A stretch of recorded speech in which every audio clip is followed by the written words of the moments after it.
Especialistas em transporte do mundo todo costumam dizer que por onde o trem passa, leva desenvolvimento. Mas o Brasil, em vários momentos da história, deixou de priorizar as ferrovias para transportar cargas e pessoas. Pior, em alguns anos, as abandonou completamente. Eu sou Fabiano Bonfim, do SBT News, e faço a seguinte pergunta: por que o Brasil investe pouco em ferrovias? O Brasil tem 30 mil quilômetros de estradas de ferro, segundo a Agência Nacional de Transportes Terrestres, mas apenas um terço está em operação.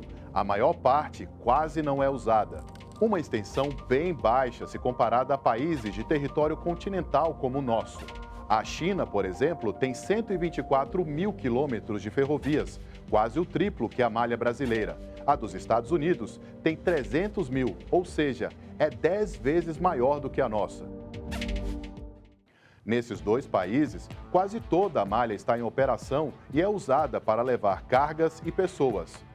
Aqui no Brasil, desde a década de 50, nós deixamos pouco a pouco de transportar passageiros entre os estados. E esse serviço é feito hoje apenas em poucas regiões metropolitanas, como São Paulo, por exemplo. Nossos trens só levam commodities, como a soja e o minério de ferro, para os portos. O primeiro trecho de ferrovia do mundo com trens a vapor foi construído na Inglaterra em 1825. Foi uma necessidade criada pela Revolução Industrial. Era preciso transportar a produção em larga escala das fábricas. Os Estados Unidos fizeram mais e usaram as ferrovias para completar o processo de ocupação para o oeste, em direção à costa do Pacífico. Para eles, as ferrovias iam além das mercadorias, eram motor de integração do território. Já na primeira década do século XX, os estadunidenses contavam com mais de 200 mil quilômetros de linhas férreas. Aqui no Brasil, a nossa primeira ferrovia foi inaugurada 29 anos depois da inglesa, em 1854, pelo imperador Dom Pedro II. Foi chamada Estrada de Ferro Petrópolis. Tinha 14,5 km de extensão e ligava o porto de Magé à cidade de Fragoso, no Rio de Janeiro. Era usada principalmente para exportação de café. Foi ideia do empresário e banqueiro Irineu Evangelista de Souza, o Barão de Mauá. Hoje é tombada pelo Instituto do Patrimônio Histórico e Artístico Nacional, o IPHAN, e está desativada. Nossas ferrovias foram construídas basicamente para levar o café aos portos. Esse produto respondia por 50% de todas as exportações do Brasil e precisava ser escoado rapidamente.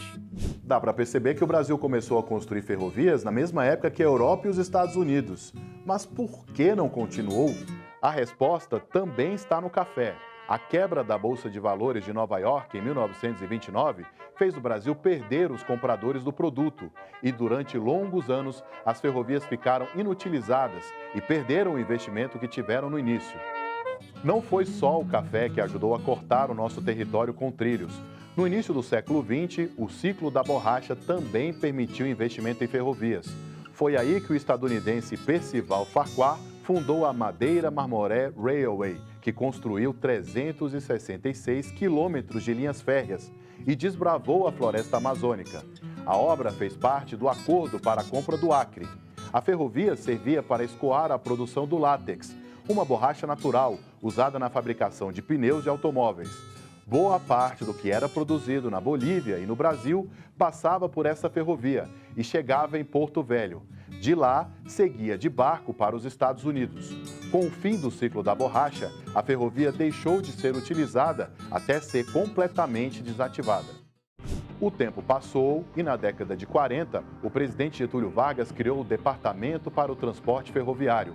Era uma tentativa de prosseguir com os investimentos em linhas férreas, mas foi nessa época que uma outra modalidade de transporte surgiu.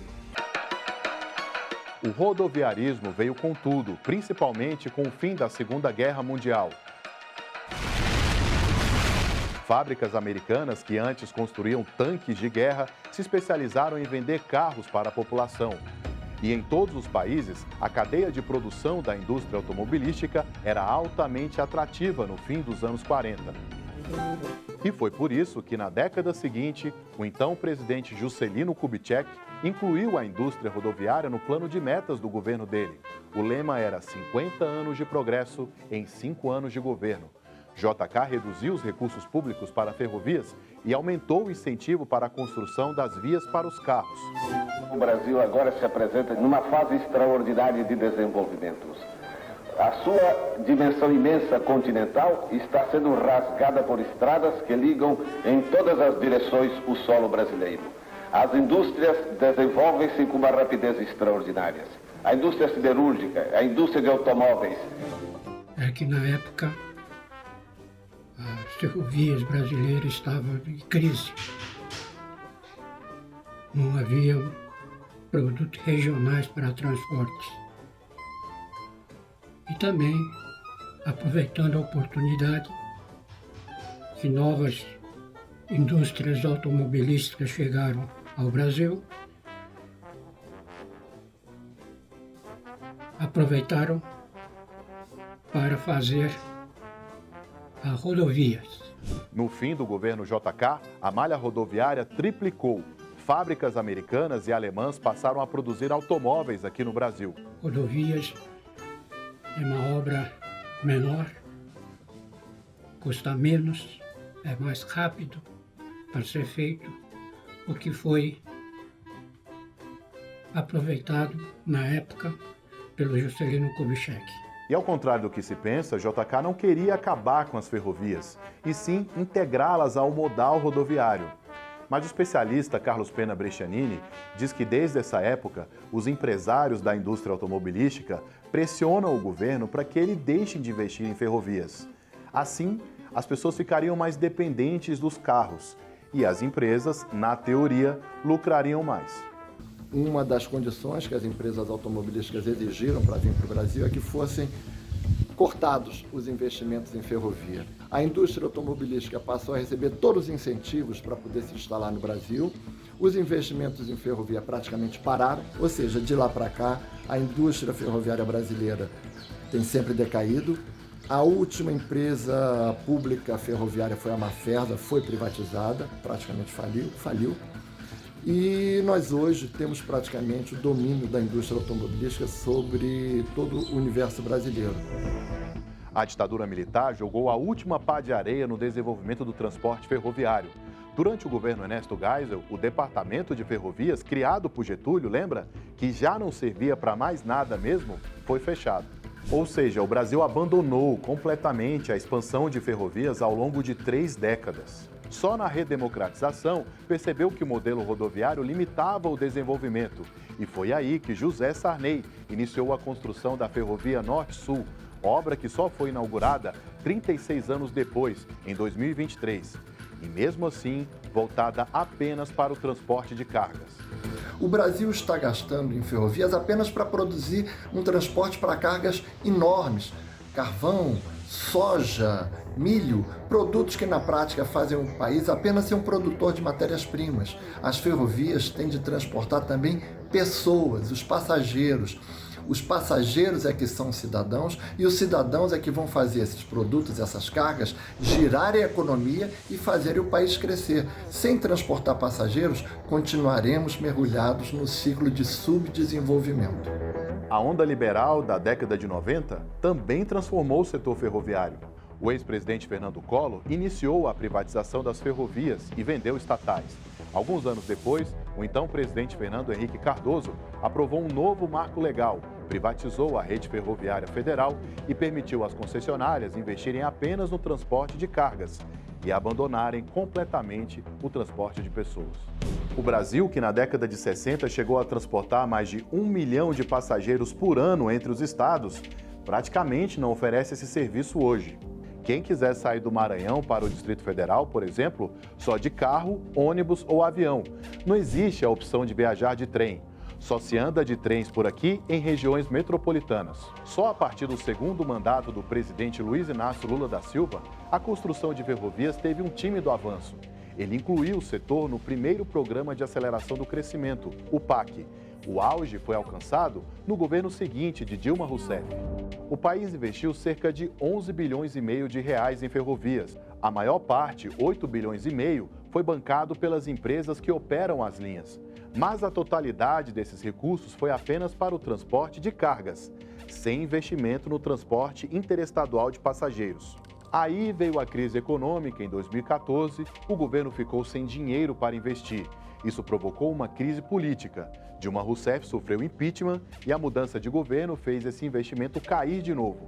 Aliás, a ex-presidente Dilma criou uma estatal de ferrovias, a Valec, hoje Infra-SA, e anunciou na época a construção de um trem-bala, ligando a cidade do Rio de Janeiro a São Paulo, para o transporte de passageiros.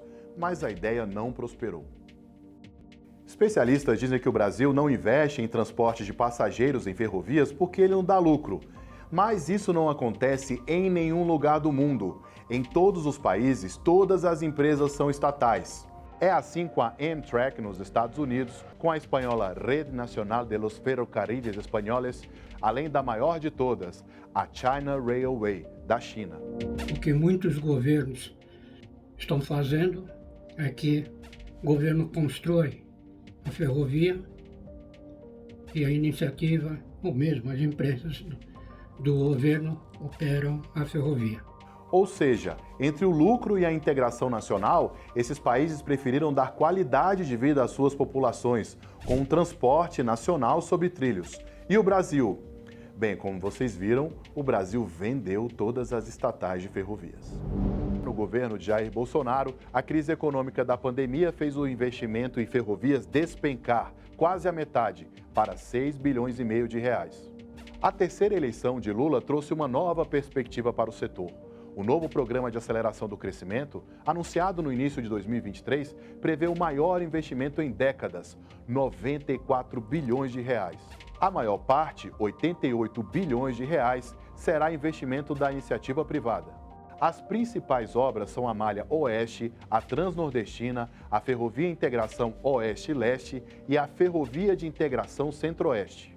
Mas não há um prazo para a conclusão dessas obras. De acordo com a NTT, a burocracia impede um progresso rápido do setor, pois há desafios com a obtenção de licenciamentos e com desapropriações. Mesmo com todas as dificuldades, o Brasil tem se inspirado na China. Em pouco mais de uma década, o Dragão Asiático construiu 40 mil quilômetros de ferrovias de alta velocidade e liga todas as grandes cidades do país. E hoje investe pesado no projeto Cinturão e Rota, para recriar a antiga Rota da Seda, agora sobre trilhos, e exportar os produtos até a Europa. A China tem hoje mais de 60, 70, 80 mil quilômetros sendo construídos para transporte metroferroviário e ainda investindo quase 1.200 quilômetros por ano de trem de alta velocidade. É óbvio que os países são diferentes, mas há algo lá na China que talvez não falte aqui no Brasil. Uma vontade de desenvolver um país sobre trilhos. O Brasil tem a faca e o queijo na mão. Então isso quer dizer o seguinte, que o país se torna um país desenvolvido porque tem um transporte rápido e eficiente sobre trilhos para transportar sua população. Você que chegou até aqui, muito obrigado pela atenção e até a próxima!